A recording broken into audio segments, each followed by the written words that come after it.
देखो जो आपका क्वेश्चन दिया है इसमें आप देखो कि इसमें जितने भी बेस है सब सेम है। यस और नो? Yes sir. ठीक है। पावर सबका अलग अलग है और बीच में Yes, किसका साइन है? इनटू का। इंटू। तो मैं एक 6 लिख सकता हूं अगर बेस सेम है, तो सिर्फ एक 6 लिख दिया और पावर है उसको प्लस कर दे रहा हूं। 1/2 1/4 प्लस 1/8 और प्लस टेस्ट टेस्ट कहां तक? इनफाइनाइट इनफाइनाइट तक। बोलो ऐसे मैं लिख सकता हूं इस क्वेश्चन को? बात समझ आ रहे हो कि नहीं ये बताओ बस। क्यों ऐसे मैंने Yes, लिख sir. दिया? क्योंकि बेस सेम था, बीच में मल्टीप्लाई का साइन है तो पावर प्लस होगा ही। अब पावर में नंबर 1/2 1/4 1/8 है तो प्लस कर दिया। ठीक है। अब ये 6 एज इट इज रहेगा, लेकिन अगर आप ऊपर देखोगे तो ये एक सीरीज बन रहा है और वो सीरीज जीपी का आपको दिख रहा होगा। Yes, दिख sir. रहा है? तो इस जीपी के सीरीज में आप मुझे बताओ कि ए का मान कितना है? 1/2। 1/2। इसमें कॉमन रेशियो कितना है? इस सीरीज में कॉमन रेशियो बताओ कितना है? 2 का 2 सर। नहीं है, 1/2 है।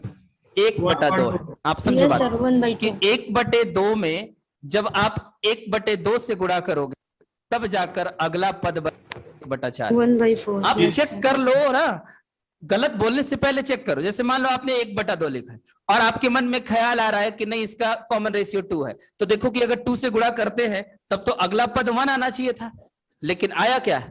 1/4। तो 1/4 पद है। कौन सा है अगला? 1/4 है। तो 1/4। कॉमन रेशियो क्या मिला आपको?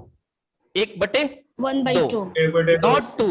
आपको यहां पे समझना है कि आर की जो वैल्यू है वो आपका 1/2 है। बोलो कोई डाउट?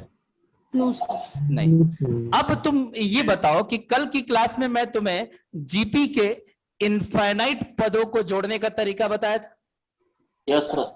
और मैंने ये बोला था कि इनफाइनाइट पदों का योग तभी निकलेगा जब आर का मान 1 से छोटा हो। अब तुम देखो कि आर का मान 1/2 है तो 1 से छोटा तो है ही। Yes, sir. तो इनफाइनाइट पदों के योग का फॉर्मूला क्या बताया था? याद है? ये बताया था A/1 - R। ठीक है। तो ये फॉर्मूला होता है एस इनफाइनाइट का। तो आप समझो कि जो ऊपर वाला पावर वाला सीरीज है ये जीपी में है, तो 6 की पावर में आपका क्या आएगा? 1/2 ए का मान हो गया और 1 - 1/2 लिखोगे ना ऐसे? ठीक है। तो इसको मैं लिखूंगा 6 पावर में 1/2 और फिर बटे में 1 में से 1/2 जाएगा, कितना बचेगा? 1/2।